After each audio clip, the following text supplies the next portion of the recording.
آپ کو بتلاتا ہوں کہ دشمن کے کسی ذہین سائنسدان نے ایک ایسی دوا ایجاد کر لی ہے جو انسانوں کی فطری جذبات میں شدت پیدا کر دیتی ہے۔ اس دوا سے جو یقیناً نفسیاتی دنیا میں ایک تہلکہ مچا دینے والی ایجاد تھی، دشمنوں نے تخریبی کام لینا شروع کر دیا اور حسب توقع اس کا پہلا نشانہ ہمارا ملک بنا۔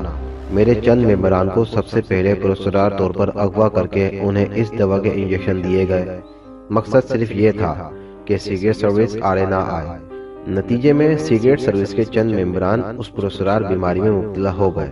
میری سیکریٹ سروس کا ایک دلیر رکن اتنا بزدل ہو گیا کہ چھپکلی سے بھی خوف کھانے لگا۔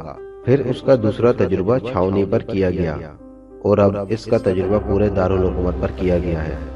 اگر مجرم فوری طور پر نہ پکڑے گئے تو ان کا آئندہ اقدام کیا ہوگا، اس کا اندازہ آپ بہتر طور پر لگا سکتے ہیں۔ ایکس-2 نے اپنی پوری تقریر ہی کر ڈالی۔ مجرم کہاں ہے اور اس بیماری کا سدباب کیسے کیا جا سکتا ہے؟ سر سلطان نے پوچھا۔ اتفاقی طور پر مجھے اس وبا کا علاج معلوم ہو گیا ہے، نتیجے میں میرے ممبر ٹھیک ہو گئے۔ ایکس-2 نے پرسرار انداز میں انکشاف کیا اور اس کے اس انکشاف نے تمام کو یوں چکا دیا جیسے ان کے سروں پر ایٹم بم گر پڑا ہو۔ علاج معلوم ہو گیا ہے؟ Very good! سب کی زبان سے بے اختیار یہ الفاظ نکلے۔ فوراً بتلائیے وہ کیا علاج ہے؟ آپ اب تک خاموش بیٹھے تھے۔ صدر مملکت کا لہجہ پرجوش تھا۔ آپ حضرات نے میری پوری بات تو سنی ہی نہیں۔ وہ علاج میں نے اپنے ممبران پر آزمایا تو وہ بالکل ٹھیک ہو گئے، مگر آج کے بحران میں نے وہی علاج جب دوسرے لوگوں پر آزمایا تو ان پر کوئی اثر نہیں ہوا۔ ایکس-2 نے اپنی بات مکمل کی اور ناکامی کا سن کر مسرت کے کھلے ہوئے چہرے لٹک گئے۔ وہ علاج کیا تھا؟ وزیر دفاع نے سوال کیا۔ لیمن اسکواش، ایکس-2 نے جواب دیا۔ اور لیمن اسکواش کا نام سن کر سر سلطان چوک پڑے، پھر ان کے چہرے پر ایک مسکراہٹ سی دوڑ گئی۔ Lemon squash! سب حیرت سے چیخے۔ جی ہاں، لیمن اسکواش لیمو میں موجود ایسڈ دراصل اس بیماری کا علاج تھا اور میرے ممبران پر یہ تجربہ کامیاب رہا، تو پھر دوسرے لوگوں پر یہ ناکام کیوں رہا؟ سر رحمان نے حیرت سے بھرپور لہجے میں پوچھا۔ اس کی وجہ یہ ہو سکتی ہے کہ میرے ممبران پر جو دوا استعمال کی گئی ہے وہ عام شہریوں پر استعمال کی جانے والی دوا سے نوعیت میں مختلف تھی، کیونکہ میں نے دیکھا ہے کہ میرے ممبران پر جو دوا استعمال کی گئی تھی اس سے ان میں دو جذبات نے بیک وقت شدت اختیار کر لی، خوف اور بزدلی، جبکہ شہریوں میں صرف خوف کا جذبہ شدت اختیار کر گیا تھا۔ ہو سکتا ہے کہ اس کا علاج مختلف ہو، ایکس-2 نے جواب دیا۔ اب پھر مسئلہ تو وہی رہا، صدر مملکت نے مایوسی سے کہا۔ ہاں، ایک بات میں بتانا چاہتا ہوں کہ فوجی چھاؤنی اور شہریوں پر جو دوا استعمال کی گئی ہے وہ پانی میں ملا کر دی گئی ہے، کیونکہ آج کے بحران سے پہلے میں نے ممبران کو تاکید کر دی تھی کہ وہ سرکاری نلوں کا پانی پینے سے گریز کریں، چنانچہ وہ محفوظ رہے۔ اور اس کے علاوہ آپ لوگوں نے خود محسوس کر لیا ہوگا کہ جن کی کوٹھیوں میں ان کے اپنے ٹیوب ویل کام کر رہے ہیں وہ اس بیماری سے محفوظ ہیں۔ ایکس-2 نے انکشاف کیا۔ مگر فوجی چھاؤنی کے پانی کا لیبارٹری تجربہ کیا گیا تو وہ بالکل صاف تھا۔ وزیر دفاع نے اعتراض کیا۔ مسٹر منسٹر، بعض چیزیں ایسی ہیں جو کیمیائی تجزیے میں ظاہر نہیں ہو سکتی، ہو سکتا ہے یہ بیماری بھی ایسے کسی محلول سے پیدا کی گئی ہو، ایکس-2 نے جواب دیا۔ مگر جب یہ دوا پانی میں ملا دی گئی تھی تو پھر سورج نکلنے کے بعد یہ کیوں پھیلی اور سورج غروب ہوتے ہی اس میں کمی کیوں آ گئی؟ ایک سائنسدان نے اعتراض کیا۔ میں سائنسدان نہیں ہوں، یہ مجرموں کی گرفتاری کے بعد علم ہوگا کہ ایسا کیوں ہوا، بہرحال اس کی بھی کوئی وجہ ضرور ہوگی۔ تو پھر فوری طور پر یہ اعلان کر دیا جائے کہ لوگ سرکاری نلوں سے پانی نہ پئیں اور فوری طور پر شہر اور چھاؤنی کے واٹر ٹینکروں میں موجود تمام پانی ضائع کر دیا جائے تاکہ بعد میں تازہ پانی سپلائی کیا جا سکے۔ وزیر داخلہ نے تجویز پیش کی۔ جی ہاں، یہ ضروری ہے۔ اور دوسرا، تمام واٹر ٹینکروں اور پلانٹس پر کڑی نگرانی کی جائے تاکہ بعد میں بھی کوئی دشمن ان میں وہ دوا نہ ملا سکے، ایکس-2 نے جواب دیا۔ مجرموں کا کیا ہوگا؟ صدر مملکت نے سوال کیا۔ کیس چونکہ میرے ڈپارٹمنٹ کو سونپا جا چکا ہے، اس لیے ان کو گرفتار کرنا میری ذمہ داری ہے اور یہ کام آپ مجھ پر چھوڑ دیں۔ انشاءاللہ جلد ہی میں مجرموں کو گرفتار کر لوں گا۔ سیکریٹ سروس اس سلسلے میں پوری طرح سرگرم ہے، ایکس-2 نے انہیں دلاسا دیا۔ ویری گڈ مسٹر ایکس-2، آپ اس ملک کے لیے کتنے اہم ہیں، ہمیں ہر قدم پر اس کا احساس ہوتا ہے۔ یہ ہماری خوش قسمتی ہے کہ آپ جیسے ذہین لوگ ہماری قوم میں موجود ہیں، ورنہ دشمن اب تک ہمارے نہ جانے کیا حشر کر چکے ہوتے۔ صدر مملکت نے جذباتی لہجے میں کہا۔ اور واقعی سب ممبران کی نظروں میں X2 اور سیکرٹ سروس کے لیے تحسین کے جذبات نمایاں تھے۔ صدر مملکت نے ضروری احکام صادر کرنے کے بعد میٹنگ برخاست کر دی۔ فون کی گھنٹی جیسے ہی بجی، بلیک زیرو نے چونک کر ریسیور اٹھا لیا۔ X2، اس نے سپاٹ لہجے میں کہا۔ میں جولیا بول رہی ہوں سر۔ دوسری طرف سے جولیا کی کپکپاتی ہوئی آواز سنائی دی اور بلیک زیرو جولیا کی آواز سن کر چونک کر سیدھا ہو گیا۔ جولیا، تم کہاں سے بول رہی ہو؟ اس نے اپنے لہجے کو سنبھالتے ہوئے پوچھا۔ سر، میں کنگ ہوٹل سے بول رہی ہوں اور ابھی مجرموں کے ہیڈ کوارٹر سے جان بچا کر یہاں پہنچی ہوں، جولیا نے جواب دیا۔ کوڈ میں تفصیل بتاؤ، بلیک زیرو نے سخت لہجے میں سوال کیا، اور جولیا نے اپنے ہوش میں آنے سے لے کر ہوٹل کنگ تک پہنچنے کے تمام واقعات کوڈ ورڈز میں بتا دیے۔ تم یہ کوٹھی پہچانتی ہو؟ بلیک زیرو نے کچھ سوچتے ہوئے سوال کیا۔ جناب، میرا جہاں تک اندازہ ہے وہ سول لائنز کی تیسری روح تھی اور کوٹھی میں دیکھ کر ہی بتا سکتی ہوں۔ میں جلدی میں اس کا نمبر وغیرہ چیک نہیں کر سکی، جولیا نے جواب دیا۔ جو کار تم نے استعمال کی تھی اس کا نمبر کیا تھا؟ بلیک زیرو نے سوال کیا۔ ان کاروں پر نمبر پلیٹ موجود نہیں تھی جناب، جولیا نے جواب دیا۔ باس کا حلیہ تفصیل سے بتاؤ، بلیک زیرو نے جواب دیا، اور جولیا نے باس کا حلیہ پوری تفصیل سے بتا دیا۔ اچھا، تم وہیں ٹھہرو، میں کیپٹن شکیل، صفدر اور تنویر کو بھیجتا ہوں۔ تم لوگ اس کوٹھی کا پتہ کرو اور پھر جب تمہیں اس کوٹھی کے متعلق یقین ہو جائے تو مجھے واش ٹرانسمیٹر پر کنیکٹ کر کے مزید ہدایت دینا، بلیک زیرو نے جولیا سے کہا اور پھر ریسیور رکھ دیا۔ اسے جولیا کے اس فون سے بے حد خوشی ہوئی تھی۔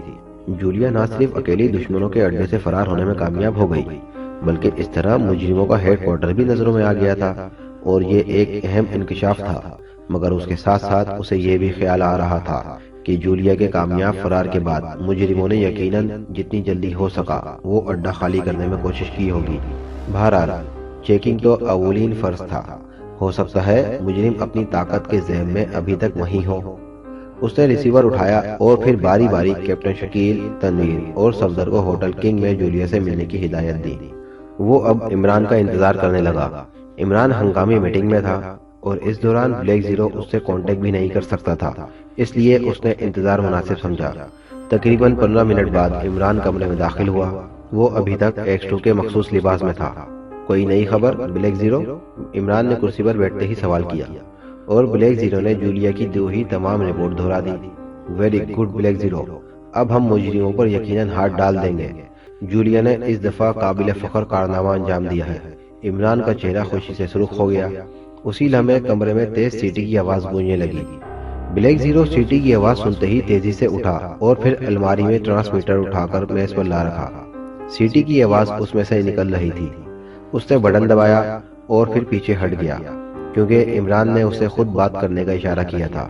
Hello, Julia speaking sir, over. دوسری طرف سے جولیا کی آواز سنائی دی۔ Yes Julia, X2 speaking, over. Imran نے بھرائے ہوئے لہجے میں جواب دیا۔ سر، ہم نے مطلوبہ کوٹھی ڈھونڈ لی ہے۔ یہ سول لائنز کی تیسری رو میں چوتھی کوٹھی ہے۔ اس کا نمبر 126 ہے۔ مگر سر، کوٹھی پر مکمل اندھیرا چھایا ہوا ہے اور یوں محسوس ہوتا ہے جیسے کوٹھی خالی کی جا چکی ہے، اوور، جولیا نے جواب دیا۔ تم لوگ وہیں ٹھہرو، میں عمران کو بھیج رہا ہوں، اوور، عمران نے کہا اور پھر بٹن آف کر کے رابطہ ختم کر دیا۔ میں وہاں جاتا ہوں، شاید کوٹھی سے ان کا کوئی سراغ مل جائے، عمران نے بلیک زیرو سے کہا، اور اس نے ایک بار پھر ٹرانسمیٹر کا بٹن آف کر دیا اور اس کی فریکوینسی تبدیل کرنی شروع کر دی۔ پھر ایک اور بٹن دبا دیا۔ جلد ہی دوسری طرف سے ایک آواز سنائی دینے لگی۔ Tiger speaking sir, over. Imran, over, Imran نے ایسا لہجے میں کہا مگر لہجے میں سختی نمایاں تھی۔ یس سر، اوور، ٹائیگر نے مؤدبانہ انداز میں کہا۔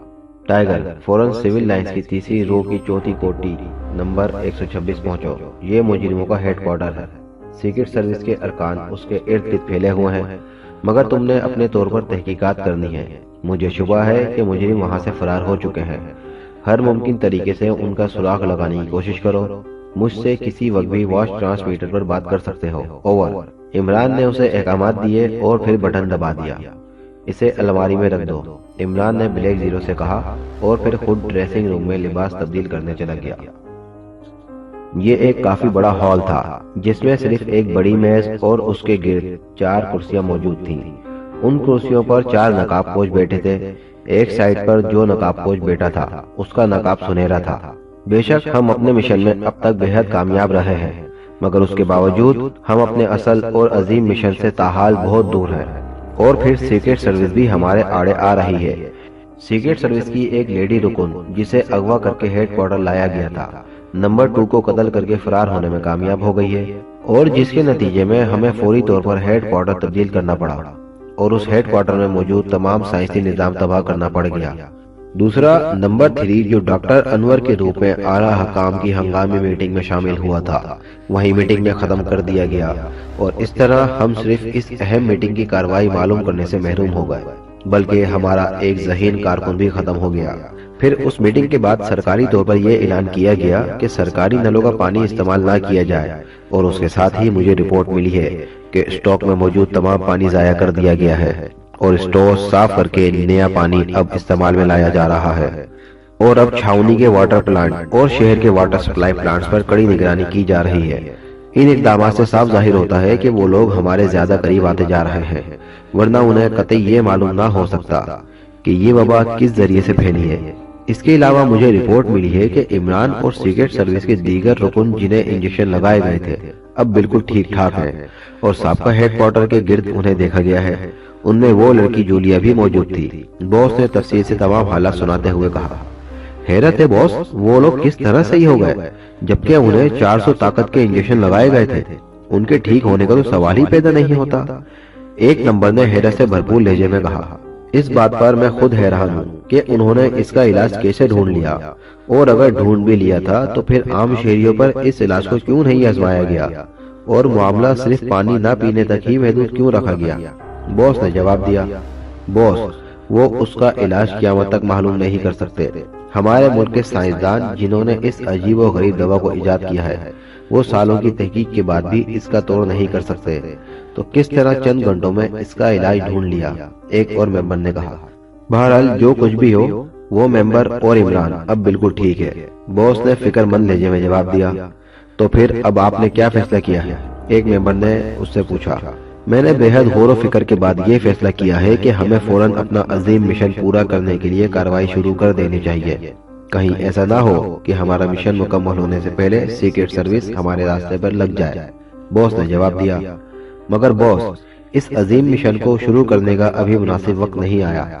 چیف ہیڈ کوارٹر کی ہدایت کے مطابق ہمیں ان چھوٹے چھوٹے تجربات کے بعد ان سے ہدایت لینی تھی، پھر یہ مشن شروع کرنا تھا۔ ایک ممبر نے کہا، ہاں تم ٹھیک کہتے ہو، مگر میں نے یہ کب کہا کہ میں ابھی مشن شروع کرنا چاہتا ہوں؟ میں نے بھی یہی کہا ہے کہ ہمیں عظیم مشن کے پورا کرنے کے لیے کارروائی شروع کر دینی چاہیے۔ کارروائی سے میری مراد یہی تھی کہ چیف ہیڈ کوارٹر سے ہدایت لی جائے اور پھر مرکزی جگہ ڈھونڈی جائے جس سے ہم پورے ملک کو فوری طور پر کور کر سکیں۔ باس نے خوشگوار لہجے میں جواب دیا، سر، کیوں نہ ہم فی الحال پوری توجہ سیکرٹ سروس کی سرکوبی پر مرکوز کر دیں۔ سیکرٹ سروس کے خاتمے کے بعد ہم اطمینان سے مناسب وقت پر اپنا مشن پورا کر سکتے ہیں۔ ایک ممبر نے تجویز پیش کی، سیکرٹ سروس کی سرکوبی بھی ہمارے مشن کا ایک اہم حصہ ہے، اور اس لیے ہم نے سب سے پہلے اس ملک کے خطرناک ترین آدمی پر ہاتھ ڈال کر اسے بے بس کر دیا تھا، اور اس آدمی یعنی عمران کے متعلق ہیڈ کوارٹر کی طرف سے خاص ہدایات بھی تھی۔ پھر ہمیں چند ممبران کا پتہ چلا جب وہ اولڈ فورٹ کی نگرانی کے لیے آئے، چنانچہ انہیں بھی انجیکشن لگا دیے گئے۔ گوشت شروع میں نتائج ہمارے حق میں رہے، مگر اب حیرت انگیز طور پر وہ ٹھیک ہو چکے ہیں، باس نے جواب دیا۔ عمران بظاہر تو ایک احمق آدمی ہے، نہ جانے ہیڈ کوارٹر کی اس کے بارے میں اتنی سخت ہدایت کیوں ہے؟ ایک ممبر نے ناگوار سے لہجے میں کہا، تم نہیں جانتے یہ عمران کیا بلا ہے، اس ملک کا سب سے خطرناک اور ذہین ترین آدمی، جس نے سینکڑوں سازشوں کے نتیجے ادھیڑ کر رکھ دیے، اور بڑے بڑے نامی گرامی مجرموں اور جاسوسوں کو اس ملک میں اس آدمی نے موت کے گھات اتار دیا، یا وہ ناکامی کی ذلت اٹھا کر یہاں سے فرار ہونے پر مجبور ہو گئے۔ باس نے عمران کے کارناموں کی تفصیلات بتائیں۔ تو پھر ہم سے غلطی ہوئی، جب عمران ہمارے ہتھے چڑھا تھا تو اسے اسی وقت گولی مار دینی چاہیے تھی، نہ رہتا بانس نہ بجتی بانسری، اسی ممبر نے جواب دیا۔ تم ٹھیک کہتے ہو، واقعی یہ ایک غلطی تھی، لیکن اس وقت تو اسے جو سزا دی گئی تھی وہ موت سے بھی بدتر تھی، لیکن کسے معلوم تھا کہ وہ اتنی جلدی حیرت انگیز طور پر ٹھیک ہو جائے گا؟ باس نے جواب دیا۔ تو میرے خیال میں آپ پہلے عمران کو ختم کرنے کا پروگرام مرتب کریں، اور اس کے ساتھ ہی سیکرٹ سروس کے جو ممبر بھی ہماری لسٹ میں آئیں انہیں فوری ہلاک کر دیا جائے، ایک ممبر نے تجویز پیش کی۔ اس سلسلے میں گروپ نمبر 4 کو تفصیلی ہدایت دے چکا ہوں، مجھے امید ہے کہ وہ جلد ہی کامیاب ہو جائیں گے، باس نے جواب دیا۔ پھر ٹھیک ہے، گروپ 4 یقیناً اپنے مقصد میں کامیاب ہو جائے گا، اسی ممبر نے جس نے یہ رائے دی تھی مطمئن لہجے میں جواب دیا۔ کیوں نہ ہیڈ کوارٹر سے تفصیلی ہدایت لی جائے، ایک ممبر نے رائے دی۔ میں نے اسی لیے آپ سب کو یہاں اکٹھا کیا ہے کیونکہ میں سب کے مشورے سے اس بات کا فیصلہ کرنا چاہتا ہوں، باس نے جواب دیا۔ تو ٹھیک ہے، آپ ہیڈ کوارٹر سے بات کر لیں، سب ممبران نے فیصلہ کن لہجے میں کہا، اور دوسرے لمحے باس نے میز کے کنارے لگا ہوا بٹن دبا دیا۔ چند لمحوں بعد دروازہ کھلا اور ایک نقاب پوش مؤدبانہ انداز میں اندر داخل ہوا۔ لانگ ویو ٹرانسمیٹر لے آؤ، باس نے اسے تحکمانہ لہجے میں کہا، اور وہ اسبات میں سر ہلاتا ہوا واپس مڑ گیا۔ تقریباً 5 منٹ بعد وہ واپس آ گیا۔ اس نے کافی بڑا ٹرانسمیٹر اٹھایا ہوا تھا۔ ٹرانسمیٹر اس نے لا کر درمیانی میز پر رکھا اور پھر سر جھکا کر کھڑا ہو گیا۔ تم جا سکتے ہو، باس نے اسے حکم دیا، اور وہ الٹے قدموں واپس مڑ گیا۔ دروازہ بند ہونے کے بعد باس نے ٹرانسمیٹر کا ایریل نکال کر بلند کیا اور پھر ایک بٹن دبا دیا۔ ٹرانسمیٹر میں زندگی کے آثار پیدا ہوئے۔ باس نے فریکوینسی سیٹ کرنے کے بعد ایک اور بٹن دبایا۔ بٹن دبتے ہی ٹرانسمیٹر سے آوازیں ابھرنے لگی۔ ایسے محسوس ہو رہا تھا جیسے سمندر کی لہریں ساحل سے سلط پٹک رہی ہوں۔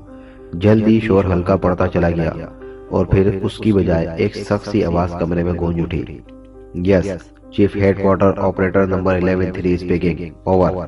Change the world number 1 speaking, this end chief سے بات کراؤ، اوور، باس نے جواب دیا۔ On emergency line RR Daisy, over, operator نے سوال کیا۔ Emergency line hurry up, over, boss نے گھمبیر لہجے میں جواب دیا۔ Okay, wait for few minutes, over, operator نے جواب دیا، اور ایک بار پھر لہروں کی آوازیں کمرے میں گونجنے لگی۔ سب لوگ دم سادے بیٹھے تھے۔ چند لمحوں بعد ایک آواز کمرے میں گونجنے لگی جیسے چند جنگلی بلیاں آپس میں لڑ پڑی ہوں۔ پھر ان پر ایک انسانی آواز چھا گئی۔ Yes chief, this end, over, mission change the world number 1 speaking, over, boss نے انتہائی مؤدبانہ لہجے میں جواب دیا۔ Yes number 1، report for emergency line, over, chief کا لہجہ انتہائی سخت تھا۔ سر، مشن 1، 2 اور 3 کامیاب ہو گئے ہیں، نمبر 2 اور 3 ہلاک کر دیے گئے۔ مقامی SS ہماری راہ پر لگ گئی ہے۔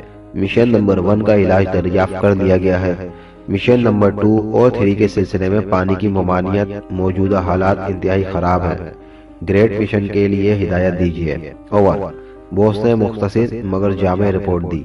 Bed news number 1، mission number 1 کا کیا علاج دریافت کیا گیا ہے، اوور، چیف کے لہجے میں تعجب کی جھلکیاں نمایاں تھیں۔ معلوم نہیں باس، بہرحال مشن نمبر 1 کے ٹارگٹ ٹھیک ہو چکے ہیں، اوور، چیف نے تیز لہجے میں کہا۔ گروپ نمبر 4 کو آرڈر دیے جا چکے ہیں، گریٹ مشن فوری طور پر شروع ہونا چاہیے، ورنہ حالات انتہائی مخدوش بھی ہو سکتے ہیں، اوور، باس نے مؤدبانہ لہجے میں کہا۔ Wait for few moments, over, chief نے جواب دیا، اور ایک بار پھر ایسی آوازیں ٹرانسمیٹر سے نکلنے لگیں جیسے جنگلی بلیاں آپس میں لڑ رہی ہوں۔ چند لمحوں تک خاموشی رہی، پھر چیف کی آواز سنائی دی۔ اوکے، گریٹ مشن کے لیے فیصلہ کر لیا گیا ہے، کل آدھی رات کو گریٹ مشن شروع کر دیا جائے، اوور، چیف نے بھرائی ہوئی آواز میں کہا۔ اوکے سر، تھینک یو، ہم قطعی تیار ہیں، کل ٹھیک آدھی رات کو گریٹ مشن شروع ہو جائے گا، اوور، باس نے پسرت سے بھرپور لہجے میں کہا۔ اوکے، ہم بھی ٹھیک ٹائم پر ایکشن شروع کر دیں گے، اوور، چیف نے جواب دیا۔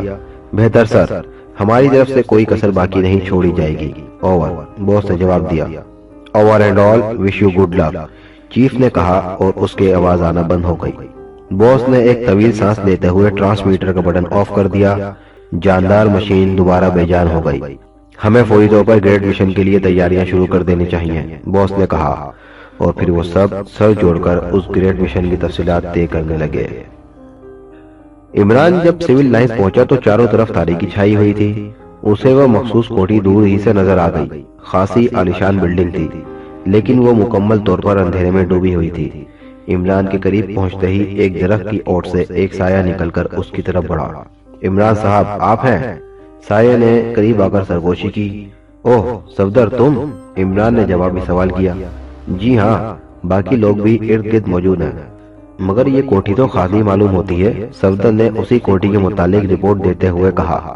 میرے خیال میں اندر چل کر دیکھنا چاہیے، شاید ان کے نئے اڈے کا سراغ مل جائے، عمران نے کہا۔ اور پھر وہ کوٹھی کے عقب کی طرف چل پڑا۔ صفدر بھی اس کے ساتھ تھا۔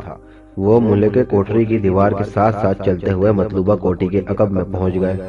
پھر چند لمحوں تک ماحول کا جائزہ لینے کے بعد اچانک عمران اپنی جگہ سے اچھلا اور دوسرے لمحے وہ پائیں باغ کی چھوٹی دیوار کے اوپر موجود تھا۔ پھر ایک ہلکے سے دھماکے سے وہ اندر اتر گیا۔ صفدر نے بھی اس کی پیروی کی۔ وہ دونوں چند لمحوں تک دیوار کے قریب دبکے رہے۔ پھر عمران دلیرانہ انداز میں آگے بڑھا۔ صفدر نے بھی اس کی پیروی کی۔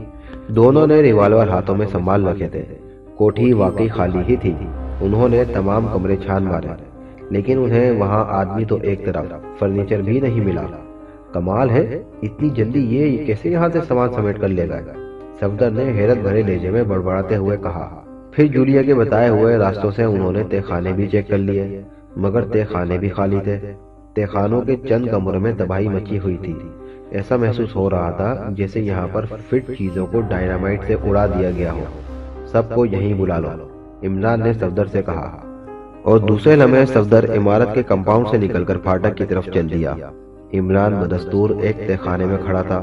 اس کے ہاتھ میں ایک پینسل ٹارچ تھی، جس کی لکیر نما روشنی میں وہ تہہ خانے کا جائزہ لے رہا تھا۔ دوسرے لمحے جولیا، کیپٹن شکیل اور تنویر بھی صفدر کے ہمراہ اندر آ گئے۔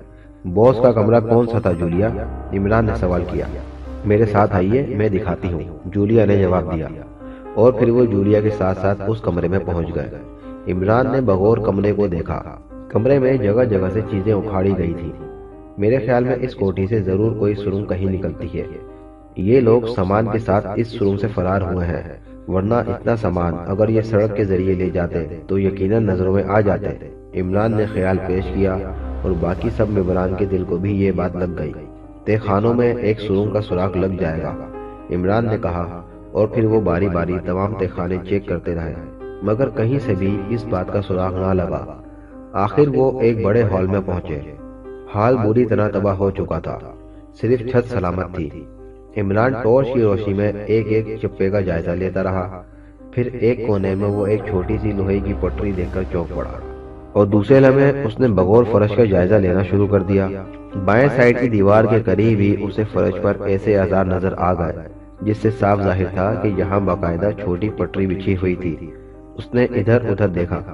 جب اسے کہیں بھی سرنگ کا سراغ نہ ملا تو اس نے جیب میں ہاتھ ڈالا، اور پھر سب کو ہال سے باہر نکلنے کا اشارہ کر کے وہ خود بھی ہال کے دروازے کے قریب آ پہنچ گیا۔ اس نے جیب سے ایک چھوٹی سی گیند نکالی، اور پھر اسے پوری قوت سے ہاتھ لہرا کر بائیں دیوار پر دے مارا، اور خود پیچھے ہٹ گیا۔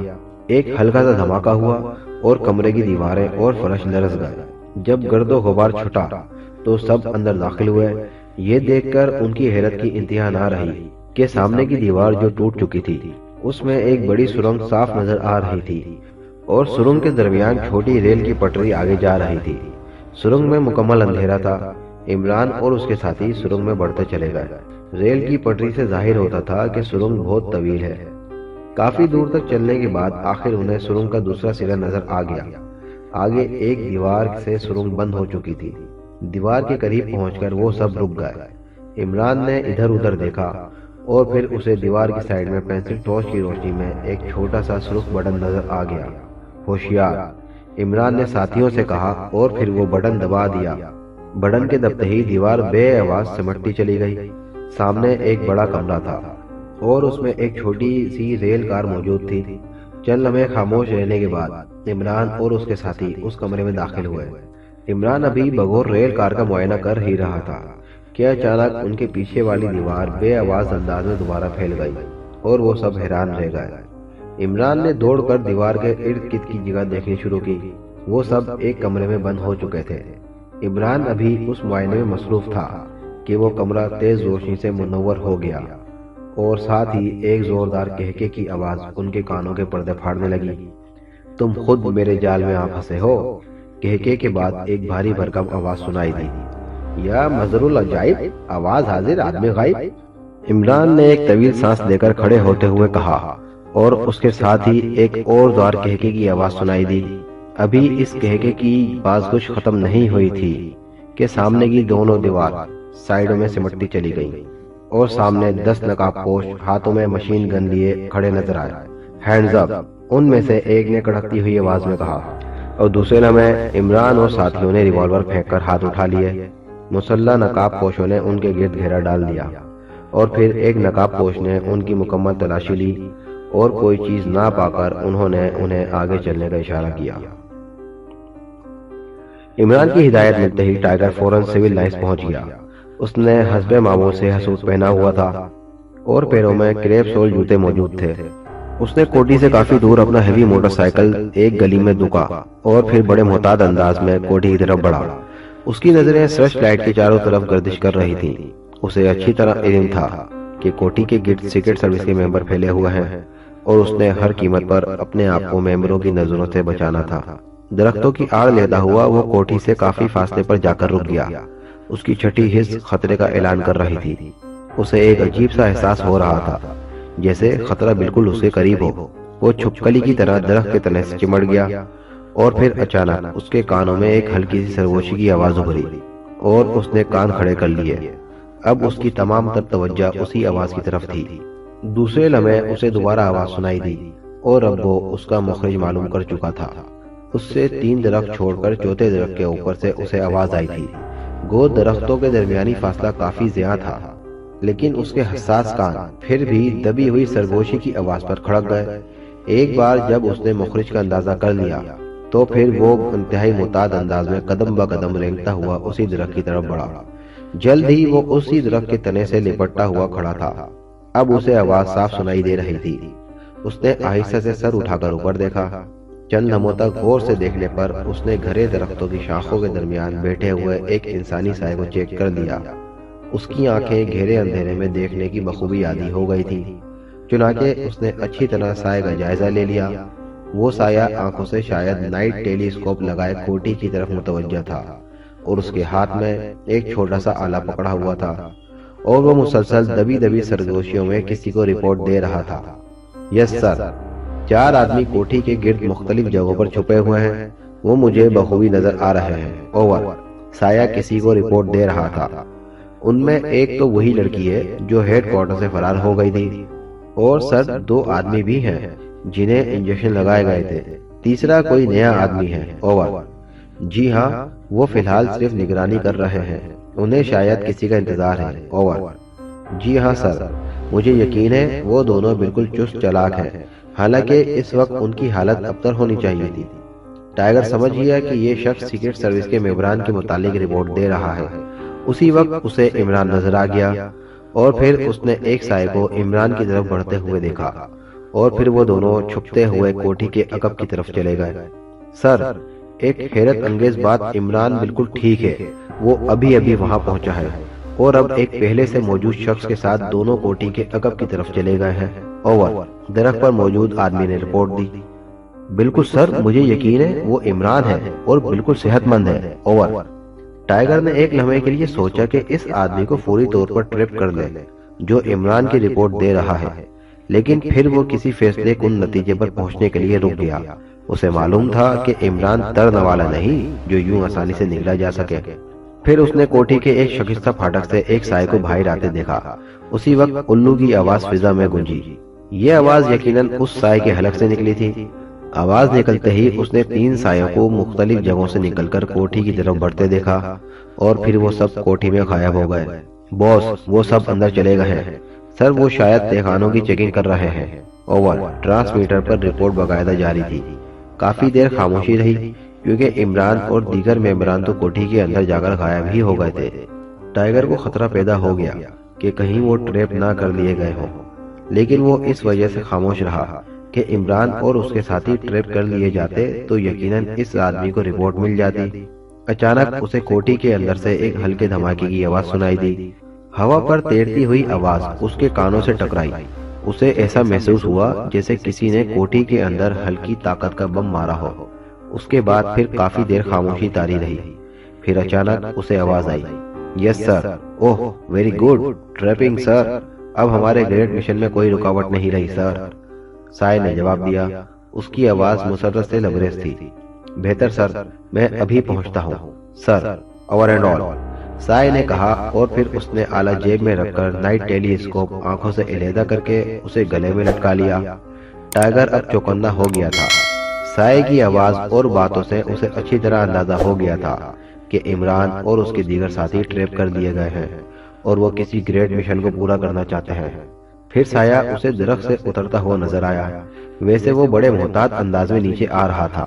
پھر جیسے ہی وہ تنے کے قریب پہنچا اس نے نیچے چھلانگ لگا دی، لیکن ابھی وہ سنبھلنے بھی نہ پایا تھا کہ جھٹ ٹائیگر نے اچھل کر پوری قوت سے اس کی کمر پر لات رسید کی اور وہ کلابازیاں کھاتا ہوا دور جا گرا۔ خبردار اگر حرکت کی یا آواز نکالی تو ڈھیر کر دوں گا، ٹائیگر نے گھراتے ہوئے کہا۔ اب اس کے ہاتھ میں سائلنسر چڑھا ہوا ریوالور موجود تھا۔ سایہ جو ایک طاقتور نوجوان تھا انتہائی پھرتی سے اٹھ کھڑا ہوا، مگر ٹائیگر نے اس کے سینے پر ریوالور کی نال رکھ دی تھی۔ مگر دوسرے لمحے سایہ نے ایک عجیب حرکت کی۔ وہ انتہائی پھرتی سے کام کر گیا۔ اس نے ایک ہاتھ تو نال پر رکھ کر اسے نیچے جھکا دیا تھا اور اچھل کر ایک بھرپور ٹکر ٹائیگر کی ناک پر ماری تھی۔ ٹائیگر کو اس پھرتی اور مہیب داؤ کی توقع ہی نہیں تھی، اس لیے وہ پشت کے بل زمین پر گرا اور جھٹکا لگنے سے ریوالور اس کے ہاتھ سے نکل گیا تھا۔ اس کی ناک پر شدید چوٹ آئی تھی، لیکن مقابل کی اس حرکت سے ٹائیگر کے ذہن میں غصے کی آندھیاں امڑ آئیں۔ گو اس کی ناک پر شدید چوٹ آئی تھی، مگر وہ دوسرے لمحے زخمی سانپ کی طرح بل کھاتا ہوا اٹھا اور نوجوان جو اسے فلائنگ کک لگانا چاہتا تھا نشانہ چوکنے کی وجہ سے زمین پر گر گیا، اور دوسرے لمحے ٹائیگر نے اس کو دونوں ہاتھوں پر یوں اٹھا لیا جیسے بچہ کسی کھلونے کو اٹھاتا ہے، اور دوسرے ہی لمحے اس نے اسے سر سے بلند کر کے پوری قوت سے زمین پر دے مارا۔ نوجوان کے حلق سے ایک طویل چیخ نکل گئی اور پھر وہ بے حس و حرکت ہو گیا۔ ٹائیگر نے جنون کے عالم میں اسے ایک بار پھر اٹھا لیا، مگر پھر اچانک اسے ایک خیال آ گیا اور اس نے اسے پھینکنے کی بجائے آرام سے لٹا دیا۔ وہ نوجوان ہوش میں نہ تھا۔ ٹائیگر نے ایک ہاتھ سے اس کی ناک بند کی اور دوسرے ہاتھ سے ایک زوردار تھپڑ اس کے چہرے پر جڑ دیا اور پھر ناک چھوڑ دی۔ نتیجہ حسب توقع رہا، نوجوان فوراً ہوش میں آ گیا۔ خبردار اگر اپنی جگہ سے ہلے تو اس بار گردن توڑ دوں گا، ٹائیگر نے زخمی چیتے کی طرح گھراتے ہوئے کہا، اور اس کے ساتھ ہی اس نے اپنی ہتھیلی کو سیدھے رخ پہ رکھتے ہوئے اس کے چہرے کے سامنے تان دیا۔ نوجوان شاید ٹائیگر کے لہجے سے ہی مرعوب ہو گیا، یا شاید ٹائیگر کی کھڑی ہتھیلی کا خوف تھا، کیونکہ اسے اچھی طرح علم تھا کہ اگر ٹائیگر نے ایک جھٹکے سے ہاتھ مار دیا تو یقیناً گردن کی ہڈی ٹوٹنے میں کوئی کسر نہیں رہے گی۔ تم کون ہو اور کیا چاہتے ہو؟ نوجوان نے پھنسی پھنسی آواز میں سوال کیا۔ میں بس اتنا جانتا ہوں کہ تم بے حس و حرکت پڑے رہو اور جو میں پوچھوں اس کا صحیح جواب دو، ٹائیگر نے اسے دھمکاتے ہوئے کہا۔ تم کیا پوچھنا چاہتے ہو؟ نوجوان نے حواس جمع کرتے ہوئے سوال کیا۔ اسی وقت ٹائیگر کو خیال آیا کہ وہ سڑک کے قریب ہے، کسی بھی لمحے کوئی کار یا راہگیر گزرتے ہوئے انہیں چیک کر سکتا ہے۔ چنانچہ اس نے فیصلہ کیا اور پھر دوسرے لمحے اس کا ہاتھ ایک جھٹکے سے نیچے آیا، لیکن اب وہ شاید اپنا ارادہ بدل چکا تھا۔ ٹائیگر نے نوجوان کی کن پٹی پر ضرب لگائی تھی۔ ضرب کافی بھرپور تھی اور پھر لگاتار پڑنے والی 2 ضربوں نے نوجوان کو ایک بار پھر بے ہوشی کی سرحدوں میں دھکیل دیا۔ ٹائیگر اس کے بے ہوش ہو جانے کا اطمینان کر کے اٹھ کھڑا ہوا۔ اس نے پہلے تو اپنا ریوالور اٹھا کر جیب میں ڈالا اور پھر اس نے جھک کر بے ہوش نوجوان کو اٹھا کر کاندھے پر لاد دیا۔ اب وہ تیزی سے اپنی موٹر سائیکل کی طرف بڑھ رہا تھا۔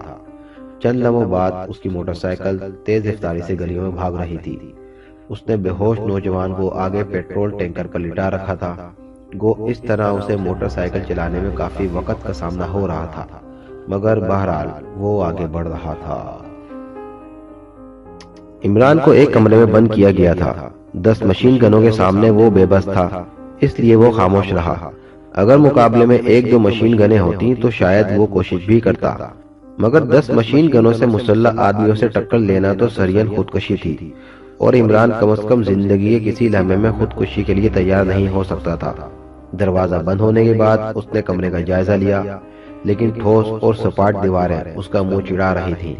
اس نے ایک لمحے کے لیے سوچا اور پھر اس نے ہاتھ سے گھڑی اتاری اور اس کا ونڈ بٹن کھینچ لیا۔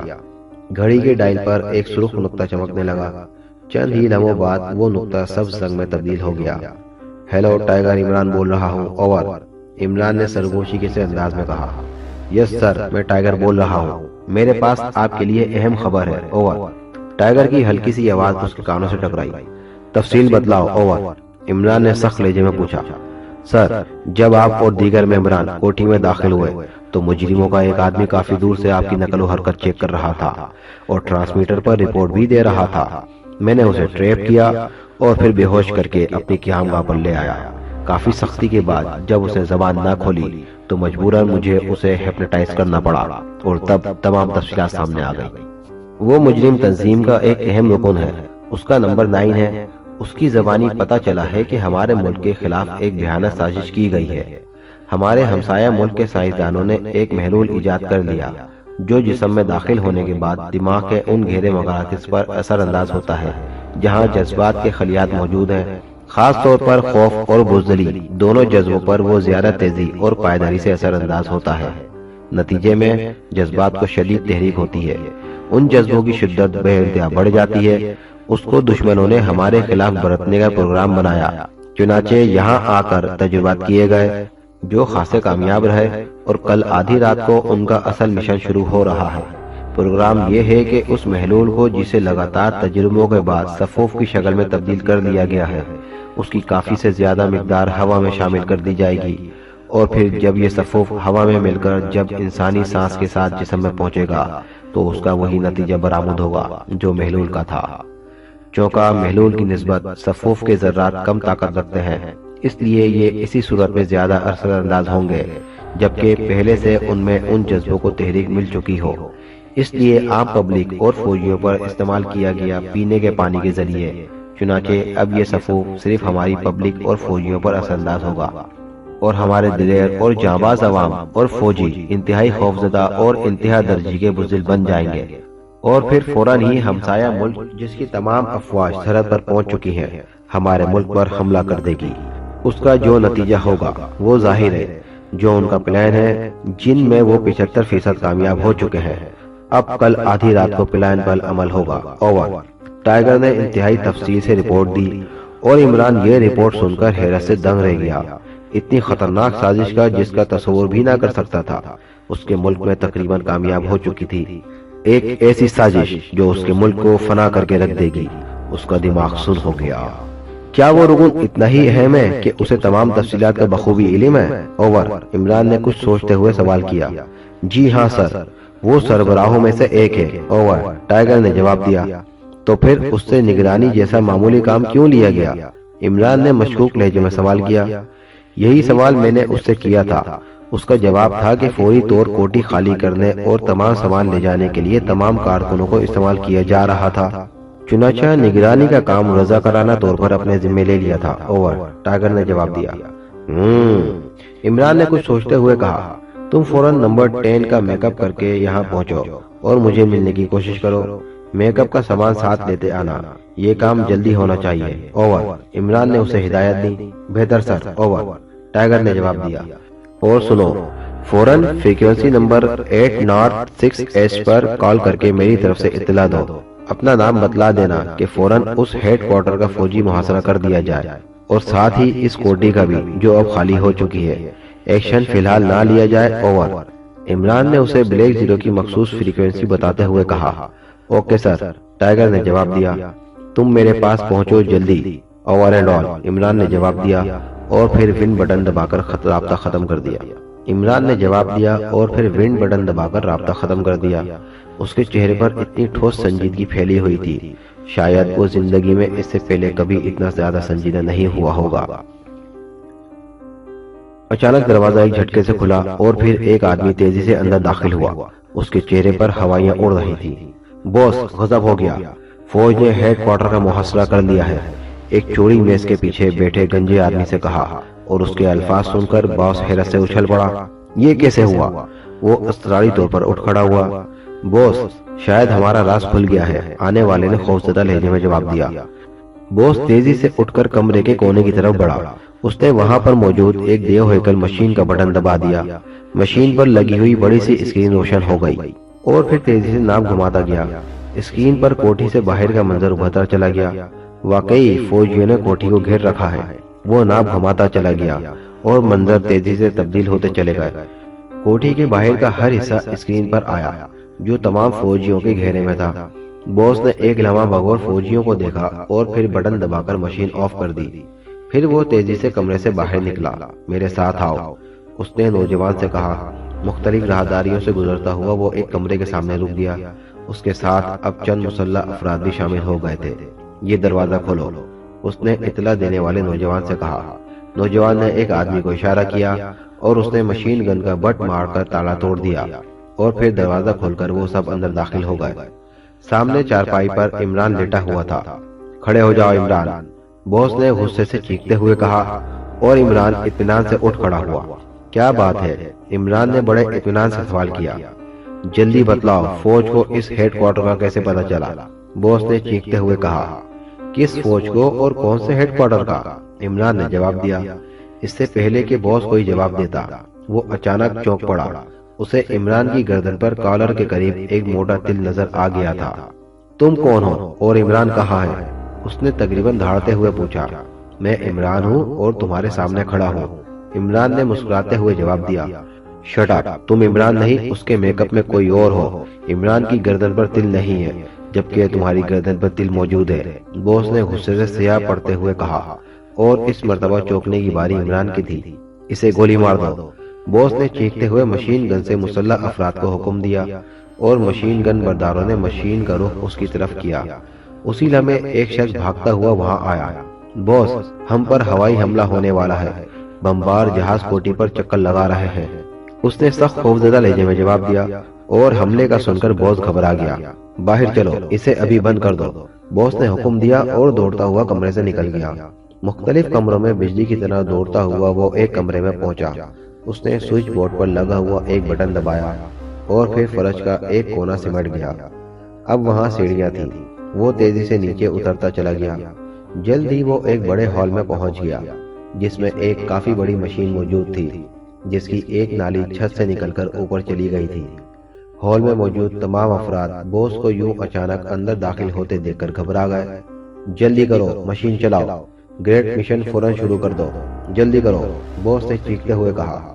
اس کا حکم ملتے ہی ایک آدمی نے مشین کی بائیں سائڈ پر لگا ہوا ایک بڑا سا ہینڈل نیچے کر دیا۔ مشین میں ایک زوردار گڑگڑاہٹ کی آواز ابھری اور مشین کے ڈائل پر لگے ہوئے بلب تیزی سے جلنے بجھنے لگے، اور ایک سوئی تیزی سے بائیں طرف بھاگنے لگی۔ اور اسپیڈ تیز کر دو، فل چارجنگ کر دو، باس نے غیر مطمئن لہجے میں کہا، اور ایک آدمی نے دوسرا ہینڈل دبا دیا۔ مشین کی گڑگڑاہٹ میں دگنا اضافہ ہو گیا، بلب اور تیزی سے جلنے بجھنے لگے، اور پھر سوئی تیزی سے دوڑتی ہوئی آخری حصے پر پہنچ گئی۔ اتنا ہی مٹیریل اور بھر کر چارج کر دو، باس نے اس مرتبہ قدرے مطمئن لہجے میں کہا، اور پھر وہ مڑ کر تیز تیز قدم اٹھاتا ہوا سیڑھیوں کی طرف بڑھا۔ مختلف کمروں سے ہوتا ہوا وہ دوبارہ پہلے والے کمرے میں آیا۔ اس نے اسکرین والی مشین کا بٹن دبایا اور ناب گھمانا شروع کی، اور پھر اسکرین پر منظر ابھر آیا۔ کوٹھی کا محاصرہ کرنے والی فوج کے سپاہی انتہائی خوف زدہ تھے۔ خوف کی وجہ سے ان کی آنکھیں پھٹ رہی تھیں۔ باقی شہری بھی اسی طرح پاگلوں کی طرح بھاگ رہے تھے، جیسے ان پر موت جھپٹ رہی ہو۔ بمبار جہاز بھی جا چکے تھے، اور باس نے زوردار مگر زہریلا کیکا لگاتے ہوئے مشین کا بٹن آف کر دیا۔ پھر وہ تیزی سے مڑا، اور اس نے ایک الماری کھول کر اس میں سے سب سے بڑا لانگ ویو ٹرانسمیٹر اٹھا کر اسے سامنے میز پر رکھا اور اس کا بٹن دبا دیا۔ جلد ہی رابطہ مل گیا۔ Change the world, number 1 speaking, emergency, فوراً چیف سے بات کراؤ، اوور، باس نے چیخنا شروع کر دیا۔ ہولڈ پلیز، اوور، دوسری طرف سے آپریٹر نے جواب دیا۔ ویسے باس کے لہجے سے وہ بھی گھبرا گیا تھا۔ پھر ایک لمحے بعد جنگلی بلیوں کے لڑنے کی آوازیں آئیں، اور پھر چیف کی آواز ابھر آئی۔ Yes chief speaking, report, over, chief کے لہجے میں تیزی تھی۔ چیف، میں نمبر 1 بول رہا ہوں، گریٹ مشن وقت سے پہلے مکمل کرنا پڑا، آپ فوراً اپنی کارروائی شروع کر دیں، اوور، گنجے باس نے پریشان لہجے میں جواب دیا۔ وجہ بیان کرو، اوور، چیف کے لہجے میں درندوں کی گھرگھراہٹ تھی، اور پھر باس نے تمام وجوہات تفصیل سے بتا دی۔ اوکے، ہم فوراً کارروائی شروع کرا دیتے ہیں، گو یہ گڑبڑ غلط ہوئی ہے، مگر پھر بھی، اوور۔ چیف نے شاید فکرہ مکمل کرنا وقت ضائع کرنے کے مترادف سمجھا، اور پھر رابطہ ختم ہو گیا۔ چیف کو شاید جلدی میں اوور اینڈ آل کہنا بھی بھول گیا۔ باس چند لمحے انتظار کرتا رہا، پھر اس نے بٹن دبا کر رابطہ ختم کر دیا۔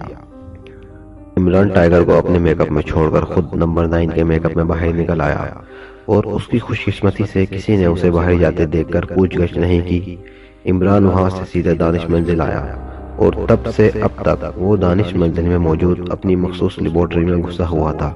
ادھر بلیک زیرو کا سر سلطان اور براہ راست صدر مملکت کے پے در پہ آنے والے ٹیلی فون کالوں نے ناطقہ بند کر رکھا تھا۔ وہ اب کیا جواز دیتا سوائے ٹال مٹول کے، اس کے پاس اور کوئی ذریعہ نہیں تھا۔ عمران نے لیبارٹری میں آ کر اسے ڈسٹرب کرنے کی سختی سے ممانعت کر دی تھی۔ فون کی گھنٹی ایک بار پھر بج اٹھی۔ اس نے جھنجھلا کر ریسیور اٹھایا۔ ایکس ٹو اسپیکنگ، اس نے مخصوص لہجے میں کہا۔ میں سلطان بول رہا ہوں، تم کون ہو؟ عمران یا طاہر؟ جلدی بتلاؤ۔ سر سلطان کے لہجے میں شدید ترین گھبراہٹ کے آثار تھے۔ میں طاہر بول رہا ہوں جناب۔ طاہر ان کے لہجے سے گھبرا گیا۔ عمران کہاں ہے؟ اسے جلدی بلاؤ، پورے ملک کا نظام دھرم برہم ہو چکا ہے۔ فوجیوں اور عوام میں بزدلی کا جذبہ پوری شدت پر پہنچ چکا ہے۔ ادھر دشمن ملک نے حملہ کر دیا ہے اور وہ تیزی سے آگے بڑھتے چلے آ رہے ہیں۔ ہماری فوج مقابلے کی بجائے جانیں بچا بچا کر بھاگ رہی ہے۔ جلدی عمران۔ سر سلطان تقریباً رونے کے قریب ہو گئے۔ بلیک زیرو یہ وحشتناک خبر سن کر ایک لمحے کے لیے تو سن ہو کر رہ گیا، پھر اس نے ریسیور میز پر پٹکا اور اندھا دھند لیبارٹری کی طرف بھاگا۔ بدحواسی کی وجہ سے وہ درمیان میں کئی بار دروازوں اور صوفوں سے ٹکرا گیا، مگر جلد ہی وہ لیبارٹری کے دروازے پر پہنچ گیا۔ لیبارٹری کا دروازہ بند تھا۔ اس نے بے تحاشا دروازے پر مکے برسانے شروع کر دیے۔ اس کا بس نہیں چلتا تھا کہ وہ دروازہ اکھاڑ کر پھینک دے۔ ایک جنون کا عالم اس پر طاری تھا۔ دوسرے لمحے دروازہ ایک جھٹکے سے کھل گیا اور بلیک زیرو گرتے گرتے بچا۔ سامنے عمران کھڑا تھا، بال بکھرے ہوئے تھے، آنکھیں سرخ تھیں۔ کیا بات ہے، پاگل ہو گئے ہو؟ عمران نے غصے کی شدت سے چیختے ہوئے کہا۔ عمران صاحب، غضب ہو گیا، انہوں نے گریٹ مشن مکمل کر دیا۔ فوج اور عوام شدت خوف سے پاگل ہوئے ہیں۔ دشمن نے بھی حملہ کر دیا ہے اور وہ تیزی سے ایڈوانس کرتا چلا آ رہا ہے۔ فوجی مقابلے کی بجائے بھاگ رہے ہیں۔ سر سلطان بات کرنا چاہتے ہیں، بلیک زیرو نے شدت جذبات سے ہانپتے ہوئے کہا، اور یہ سن کر ایک لمحے کے لیے عمران کا چہرہ سرخ ہو گیا۔ پھر وہ تیزی سے مڑا اور ایک میز کی طرف بڑھا۔ لیبارٹری کی میزوں پر بے شمار بوتلیں بکھری پڑی تھی۔ ایک افراتفری کا عالم تھا۔ عمران نے جھپٹ کر میز پر پڑی ہوئی ایک بڑی سی بوتل اٹھائی اور پھر لیبارٹری کے دروازے کی طرف بھاگا۔ وہ مخصوص کمرے سے ہوتا ہوا دوسرے کمرے میں آیا اور پھر وہ ایک ہی جس میں تین سیڑھیاں چڑھتا ہوا کمپاؤنڈ کی طرف جا رہا تھا۔ عمران صاحب، فون! بلیک زیرو نے چیخ کر اسے فون کی طرف متوجہ کرنا چاہا۔ شٹ اپ یو بلڈی فول! عمران نے بھاگتے ہوئے چیخ کر اسے ڈانٹا۔ غصے کی شدت سے اس کی آواز پھٹ کر رہ گئی اور وہ سیڑھیاں پھلانگتے ہوئے بلیک زیرو کی نظروں سے اوجھل ہو گیا۔ کیپٹن شکیل، تنویر، صفدر اور جولیا چاروں ایک بڑے کمرے میں بند تھے۔ انہیں وہاں بند ہوئے خاصا وقت ہو گیا تھا اور ایک بار انہیں وہاں بند کر کے کسی نے مڑ کر ان کی خبر نہیں لی تھی۔ انہوں نے وہاں سے آزاد ہونے کی بے حد کوشش کی، بے شمار تجویزیں سوچی، لیکن کمرے کا اکلوتا مگر مضبوط دروازہ ان کی راہ میں دیوار چین بنا ہوا تھا۔ تھک ہار کر وہ بیٹھ گئے۔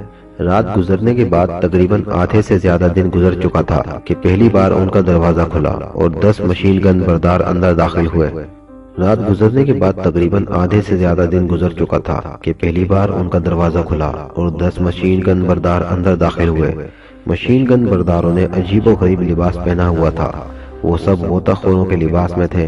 ان کی پشت پر بڑے بڑے آکسیجن سلنڈر بھی موجود تھے۔ انہوں نے ان چاروں کو گھیر لیا اور پھر انہیں اشارے سے باہر چلنے کے لیے کہا۔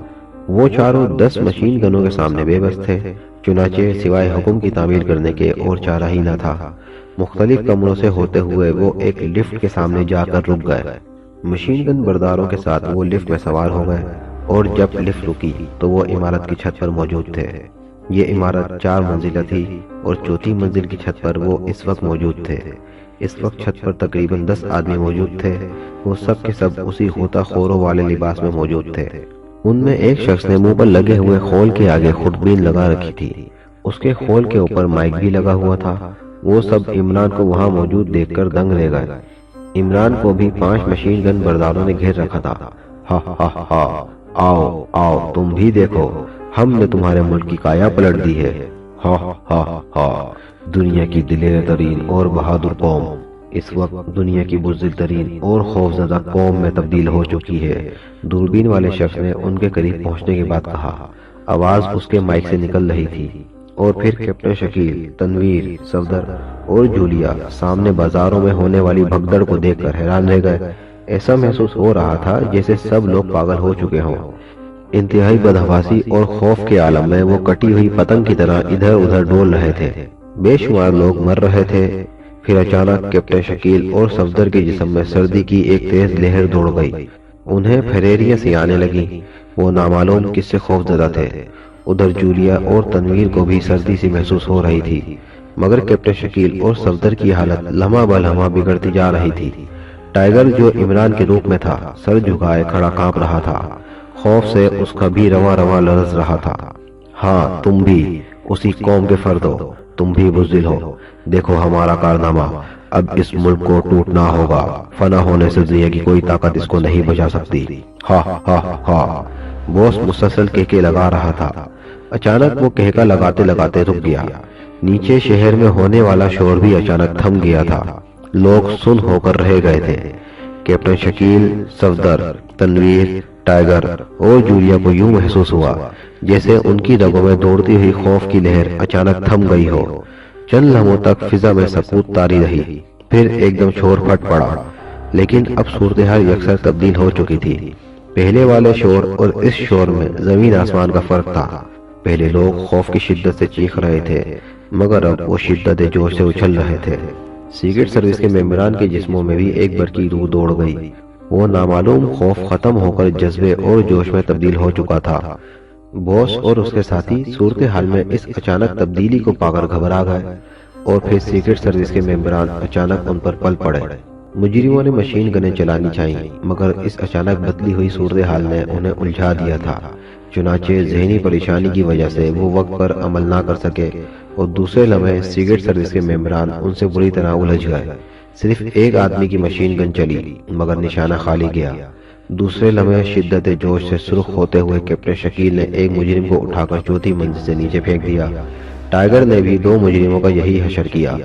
باقیوں نے خوف زدہ ہو کر فرار ہونا چاہا، اور اچانک جولیا نے ایک مشین گن اٹھا کر فائر کھول دیا، اور باقی مجرم گولیوں کی بوچھاڑ میں موت کا ناچ ناچنے لگے۔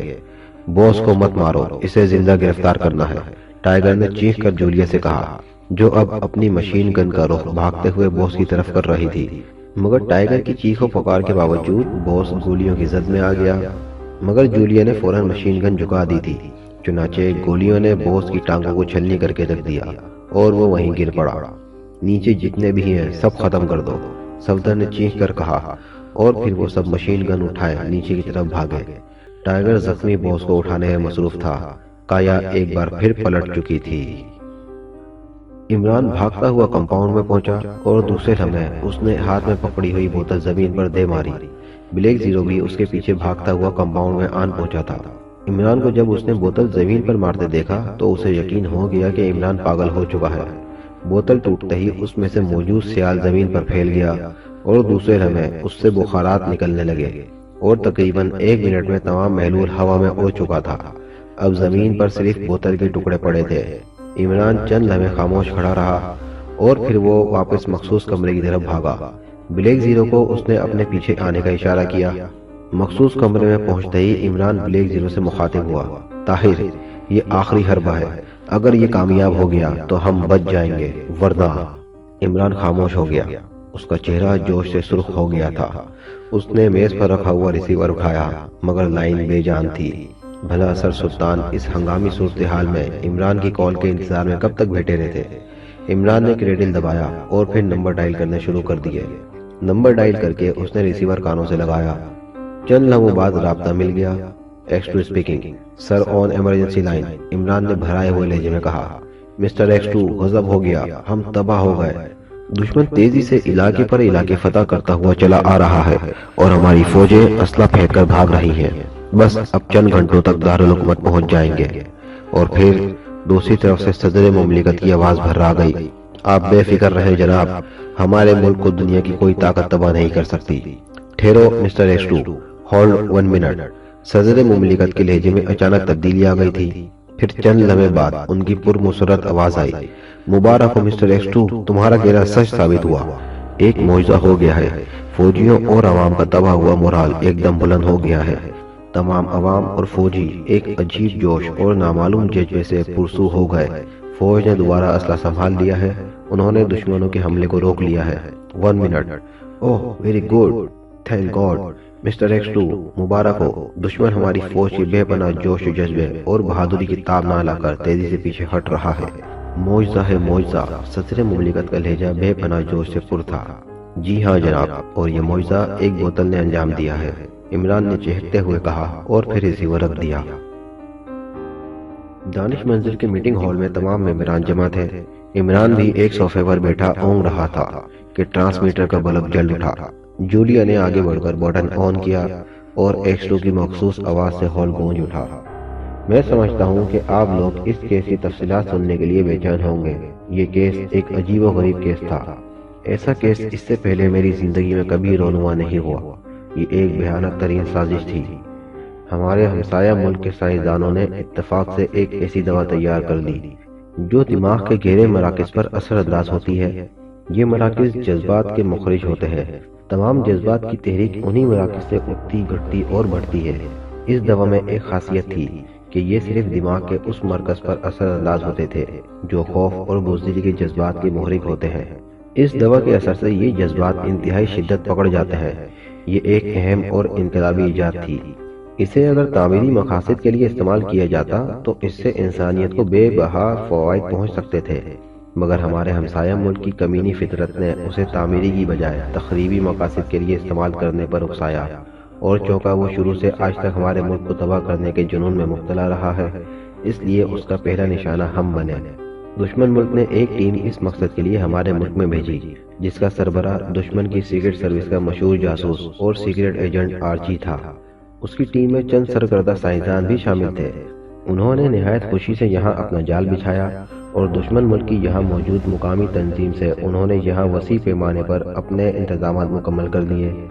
سیکرٹ ایجنٹ آرچی کئی سال پہلے چونکہ عمران کے ہاتھوں ایک کیس میں ذلت آمیز شکست کھا کر فرار ہو چکا تھا، اور پھر دشمن ملک کی سیکرٹ سروس کی لسٹ میں عمران انتہائی خطرناک فرد کی حیثیت سے سب سے پہلے نمبر پر تھا، اس لیے انہوں نے پہلا وار عمران پر کیا۔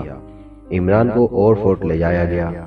گو اس میں عمران کی مرضی بھی شامل تھی، کیونکہ عمران ان کا مقصد جاننا چاہتا تھا، مگر عمران وہاں بے ہوش کر دیا گیا، اور پھر انہوں نے عمران کے جسم میں وہ دوا انجیکٹ کر دی۔ میں عمران کی اطلاع پر بذات خود وہاں پہنچا، لیکن مجھے چند منٹ کی دیر ہو گئی اور دشمن اپنا کام کر چکے تھے۔ بہرحال میں عمران کو وہاں سے نکال لایا، مگر عمران کی آہستہ آہستہ حالت بدلتی جا رہی تھی۔ یہ عمران کی انتہائی مضبوط قوت ارادی اور طاقتور جسمانی دفاعات کی قوت تھی کہ وہ اس دوا کے اثر میں یکدم نہیں آیا، مگر وہ آہستہ آہستہ اس دوا کے اثر میں جکڑتا چلا جا رہا تھا، اور ہمیں علم ہی نہیں تھا کہ یہ چکر کیا ہے۔ میں نے کیپٹن شکیل، چوہان اور صفدر کو اولڈ فورٹ کی نگرانی کے لیے بھیجا، مگر مجرم اولڈ فورٹ کے تہخانوں کو تباہ کر کے اپنے پلان کے مطابق وہاں سے جا چکے تھے۔ کیونکہ انہیں علم تھا کہ سیکرٹ سروس وہاں ضرور چھاپا مارے گی، اس لیے انہوں نے خفیہ نگرانی رکھی۔ نتیجتاً یہ تینوں ان کی نظروں میں چڑھ گئے۔ واپسی میں یہ جولیا کے فلیٹ میں موجود تھے کہ مجرموں نے فلیٹ پر دھاوا بول دیا۔ انہیں سنتھیلک گیس سے بے ہوش کر کے کیپٹن شکیل، صفدر اور چوہان کے جسموں میں بھی وہ دوا انجیکٹ کر دی۔ جولیا کو انہوں نے غیر ملکی لڑکی سمجھ کر اغوا کر دیا۔ ان کا خیال تھا کہ اگر یہ سیکرٹ سروس کی ممبر ہے تو غیر ملکی ہونے کی وجہ سے یہ اس ملک کی اتنی وفادار نہیں ہوگی، چنانچہ اس سے سیکرٹ سروس کے راز زیادہ آسانی سے مل جائیں گے۔ ادھر وہ پہلے ہی فوجی چھاؤنی کے ملک پلانٹ میں وہ دوا شامل کر چکے تھے۔ چنانچہ ملٹری انٹیلیجنس نے کمانڈر ان چیف کو فوجیوں کے اچانک مورال گرنے اور بزدل ہو جانے اور جنگ سے خوفزدہ ہونے کی report the. Commander in chief نے وزیر دفاع کو مطلع کیا، اور پھر وزیر دفاع نے سر سلطان کو اس بات سے آگاہ کیا۔ شروع میں رپورٹ مذاق اور خلل دماغ سمجھی جاتی تھی، کیونکہ یہ ایک قطعی عجیب اور ناممکن العمل چیز تھی، مگر ٹھوس حقائق کی روشنی میں جب اس پر مزید غور کیا جاتا تو بھیانک نتائج سامنے آ جاتے۔ چنانچہ اعلیٰ حکام کی میٹنگ میں اس کیس پر غور ہوا، اور آخرکار اسے سیکرٹ سروس کو ٹرانسفر کر دیا گیا۔ سر سلطان نے اس سلسلے میں مجھ سے بات کی۔ کیس میری سمجھ میں بھی نہیں آیا۔ میں نے مزید تفصیلات لینے کے لیے عمران کو سر سلطان کے پاس بھیج دیا، مگر عمران کی حالت اب قطعی تباہ ہو چکی تھی۔ وہ دلیر اور بہادر عمران کی بجائے بزدل اور خوفزدہ مردم بیزار عمران میں تبدیل ہو چکا تھا۔ مگر ایک حیرت انگیز اتفاق رونما ہوا۔ سر سلطان نے اتفاقی طور پر چائے کی بجائے اس دن لیمن اسکواش بنوائی۔ اس کے 2 گلاس پیتے ہی عمران کی حالت بدل گئی۔ اس دوا کا اثر ٹوٹ گیا۔ عمران وہاں سے واپس آیا تو صفدر کے پاس گیا۔ وہاں اس نے دیکھا کہ صفدر کی قطعی طور پر کایا پلٹ چکی تھی۔ خوف کے بے پناہ جذبے نے اسے جکڑ لیا تھا۔ عمران نے یہ چیک کرنے کے لیے کہ یہ صرف ذہنی کیفیت ہے یا پھر اس کے ساتھ جسمانی انحطاط بھی ہوتا ہے، ایک ڈرامہ کھیلا اور صفدر اور جوزف کی لڑائی کرا دی، اور اس کا خیال ٹھیک ثابت ہوا۔ صفدر ذہنی انحطاط کے ساتھ ساتھ جسمانی طور پر بھی ناکارہ ہو چکا تھا۔ جوزف نے صفدر کو روئی کی طرح دھنک کر رکھ دیا۔ پھر عمران نے تجربے کے طور پر لیمو میں موجود ایسڈ کی ایک بڑی ڈوز اسے دی۔ نتیجہ اس بار بھی حیرت انگیز رہا، صفدر قطعی ٹھیک ہو گیا۔ چنانچہ کیپٹن شکیل اور چوہان کو بھی اسی علاج سے ٹھیک کر دیا گیا۔ اس دوران مجرموں نے چھاؤنی کے واٹر پلانٹ میں وہ دوا ملا دی، اور پھر انہوں نے دارالحکومت کے شہریوں پر یہ تجربہ آزمایا، اور نتیجتاً دارالحکومت میں اس دن خوفناک بحران آ گیا۔ میں نے عمران کے علاج کے لیے ایک مشہور اور نوار سائیکولوجسٹ کو بلایا تھا، مگر عمران کو شبہ ہو گیا کہ یہ شخص نفسیات کی الف بے سے بھی واقف نہیں۔ چنانچہ اس کی نگرانی کرائی گئی۔ مزید انکشافات ہوئے، وہ مجرموں کا آدمی تھا۔ صدر مملکت نے ہنگامی میٹنگ کال کی۔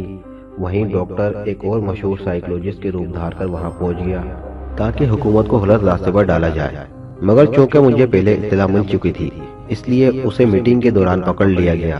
اس نے خودکشی کر دی۔ چنانچہ مجرموں کا یہ منصوبہ ناکام ہو گیا۔ جولیا مجرموں کے ہیڈ کوارٹر سے انتہائی بہادری کا مظاہرہ کرتے ہوئے فرار ہونے میں کامیاب ہو گئی۔ چنانچہ اس کی نشاندہی پر اس کوٹھی پر چھاپا مارا گیا، لیکن زمین دوست سرنگ کے راستے وہ پہلے ہی فرار ہو کر دوسری عمارت میں منتقل ہو چکے تھے۔ عمران، صفدر، جولیا، کیپٹن شکیل اور تنویر اس سرنگ کا سراغ لگاتے لگاتے مجرموں کے ہاتھوں گرفتار ہو گئے۔ مجرموں نے اپنے ایک اہم رکن کو ان کی نقل و حرکت کی نگرانی کے لیے مقرر کیا ہوا تھا، اسے پکڑ لیا گیا۔ پھر اس کا روپ دھار کر عمران کا ایک آدمی مجرموں کے ہیڈ کوارٹر پہنچا۔ اس اہم رکن نے اس تمام مشن کی تفصیلات بتلا دی جو انتہائی بھیانک تھیں۔ مجرموں کا اصل پلان یہ تھا کہ پہلے چھوٹے چھوٹے پیمانے پر تجربات کر کے عوام اور فوجیوں کی قوت ارادی اور جسمانی دفاع نظام کو کمزور کر دیا جائے، اور پھر اس دوا کو جسے صفوف کی شکل میں تبدیل کیا جا چکا تھا ہوا میں پھیلا دیا جائے۔ سانس کے ذریعے اس دوا کے ذرات انسانی جسم کے اندر چلے جاتے، اور پہلے سے کمزور دفاعی نظام کی بدولت عوام اور فوج پر اس کا اثر شدید ہوتا۔ ادھر ہمسائے ملک حملہ کر دیتا۔ نتیجے میں عوام اور فوج چونکہ پہلے ہی انتہائی بزدل اور خوف زدہ ہوتے ہوئے وہ بآسانی ملک پر قبضہ کر لیتے۔ عمران اپنے آدمی کو اپنا میک اپ کر کے وہاں چھوڑ آیا، اور خود وہ مجرموں کا اس اہم رکن کا میک اپ کر کے باہر نکل آیا۔ مجرم کسی بھی وقت یہ مشن مکمل کر سکتے تھے۔ چنانچہ عمران نے اس کا توڑ سوچنا شروع کیا۔ میں نے مجرموں کے ہیڈ کوارٹر کا فوج سے محاصرہ کرا لیا۔ حالات چونکہ انتہائی نازک تھے، اس لیے میرا خیال تھا کہ ذرا سا بھی شبہ ہوتا کہ مجرم اپنی کارروائی کر رہے ہیں تو بمبارمنٹ سے ہیڈ کوارٹر تباہ کر دیا جاتا تاکہ مجرم اپنا کام کرنے سے پہلے ختم ہو جائے۔ گو اس میں میرے 4-5 ممبر بھی ختم ہو جاتے، مگر پورے ملک کی تباہی کو مد نظر رکھتے ہوئے میں نے ان کی قربانی قبول کر دی۔ مجرم اس صورتحال سے گھبرا گئے، چنانچہ انہوں نے فوری طور پر اپنا کام کر دیا، یعنی اس صفوف کی کثیر مقدار ہوا میں ملا دی۔ ادھر مجرموں کی خفیہ اطلاع کی بنا پر ہمسایہ ملک نے اپنے پلان کے مطابق ہم پر حملہ کر دیا۔ حالات قطعی خراب ہو گئے۔ ہمارے عوام اور فوجی قطعی بزدل اور شدید خوف زدہ ہو گئے۔ چنانچہ وہ لڑنے اور مقابلہ کرنے کی بجائے اسلحہ پھینک کر فرار ہونا شروع ہو گئے۔ چنانچہ دشمن فاتحانہ انداز میں آگے بڑھتا چلا آیا، حتیٰ کہ ہمیں ملک کی تباہی کا یقین ہو گیا تھا۔ مگر یہاں بھی عمران کی سائنس میں ڈاکٹریٹ ملک اور قوم کے کام آ گئی۔ اس نے چند گھنٹوں میں ہی ایک ایسی دوا تیار کر لی جو ہوا میں مل کر جب لوگوں کے سانس میں شامل ہوتی تو دماغ کے ان مراکز پر فوری طور پر اثر انداز ہوتی، جس سے جذبہ جوش اور بہادری کو تحریک ملتی تھی۔ دشمن ملک کے سائنسدانوں نے سالہ سال کی تحقیق کے بعد جو فارمولہ بنا سکے اس کا توڑ، بلکہ دوسرے لفظوں میں صحیح تعمیری فارمولہ عمران نے اپنی خداداد ذہانت کی بدولت چند گھنٹوں میں تیار کر لیا۔ چنانچہ اس نے فوری طور پر وہ دوا ہوا میں شامل کر دی۔ نتیجے میں بزدلی اور خوف کا جذبہ ختم ہو کر عوام اور فوج میں جذبہ بہادری اور جوش اپنی شدت کو پہنچ گیا، اور دشمن کا پلان فیل ہو گیا۔ ہماری بہادر فوج اور دلیر عوام دشمن کے سامنے ڈٹ گئے، اور پھر دشمن کو مجبوراً تیزی سے پسپا ہونا پڑا، حتیٰ کہ ہماری فوج نے دشمن کو اپنے علاقے سے دھکیل کر ان کے علاقے پر دھاوا بول دیا، اور دشمن قبر شکست سے دوچار ہوتا گیا۔ ادھر بدلی ہوئی کیفیت کے پیش نظر سیکرٹ سروس کے ممبران نے مجرموں پر حملہ بول دیا، اور تمام مجرم مارے گئے، اور ان کا باس آرچی شدید زخمی ہوا۔ بعد میں خون بکثرت نکل جانے کی وجہ سے وہ بھی ختم ہو گیا۔ آخر کار دشمن جو ہمارے ملک کو تباہ کرنے آیا تھا، وسیع علاقے ہمیں دے کر صلح پر مجبور ہو گیا، اور اس طرح دشمن کے منصوبے خاک میں مل گئے اور اسے عبرتناک شکست سے دوچار ہونا پڑا۔ یہ تو تھی کیس کی مکمل تفصیلات۔ اس کے ساتھ ہی میں ایک بار پھر اپنے ممبران خصوصاً جولیا اور بالخصوص عمران کو مبارکباد دیتا ہوں کہ انہوں نے اس کیس کے دوران قابل فخر کارنامے انجام دیے ہیں، اور صحیح بات تو یہ ہے کہ کیس قطعی عمران کا کیس رہا، اسی سے شروع ہوا اور اسی نے ختم بھی کیا۔ دشمن تو عمران سیکرٹ سروس اور ملک کی کایا پلٹنے آئے تھے۔ عمران نے آخر میں ان کی ایسی کایا پلٹی کہ شاید ان کی آئندہ آنے والی نسلیں بھی اس سے عبرت حاصل کرتی رہیں گی۔ کوئی سوال؟ ایکس 2 نے طویل سانس لے کر پوچھا۔ جناب ایک سوال ہے، کیپٹن شکیل نے کہا۔ ہاں پوچھو، ایکس 2 نے نرم لہجے میں جواب دیا۔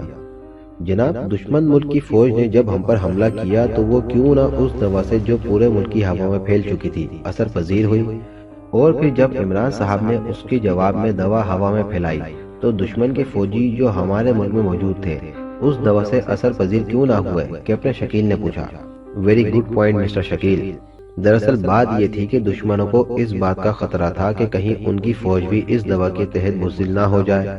انہوں نے اس کا پیشگی انتظام کیا اور ہر سپاہی کو غوطہ خوری کا لباس مہیا کیا تاکہ وہ مصنوعی ہوا میں سانس لیں اور عام ہوا سے بچ سکیں، اور یہی چیز جہاں پہلے ان کے لیے فائدہ مند ثابت ہوئی، بعد میں نقصان دہ بھی۔ ایکس 2 نے جواب دیا۔ سر دشمن کی ایئر فورس نے ہم پر حملہ کیوں نہیں کیا جبکہ وہ فوج کی نسبت آسانی سے یہاں تباہی پھیلا سکتی تھی؟ صفدر نے دوسرا سوال کیا۔ دراصل دشمن کو چونکہ اپنے پلان کی کامیابی کا مکمل یقین تھا، اس لیے اس نے ایئر فورس سے حملہ غیر ضروری سمجھا۔ جب فوج ہی بغیر کسی رکاوٹ کے ملک فتح کرے تو ایئر فورس کو کیوں تکلیف دی جائے؟ ایکس 2 نے جواب دیا۔ سب خاموش ہو گئے۔ اور کوئی سوال؟ ایکس 2 نے پوچھا، مگر سب خاموش رہے۔ مسٹر عمران، میں ایک بار پھر آپ کو مبارکباد دیتا ہوں، اور میں حکومت سے سفارش کروں گا کہ وہ آپ کے نو ایجاد فارمولے پر مزید تحقیق کرے، اس ملک کی بہتری کے لیے اسے کام میں لائے، اور اینڈ آل۔ ایکس 2 کی آواز آنی بند ہو گئی۔ جولیا نے بٹن آف کر دیا اور سب لوگ یوں تحسین آموز نظروں سے عمران کو دیکھنے لگے جیسے وہ کسی مافوق الفطرت ہستی کو دیکھ رہے ہوں، اور عمران قلندروں کی طرح آنکھیں بند کیے زور زور سے خراٹے لینے لگا۔ عمران صاحب، صفدر نے انتہائی پرخلوص انداز میں اسے بلایا۔ صفدر چھپ کلی، عمران نے اچانک آنکھیں کھول کر زور سے کہا، اور صفدر جھینپ گیا۔ تمام حال بے ساختہ کہکوں سے گونج اٹھا۔ ختم شد۔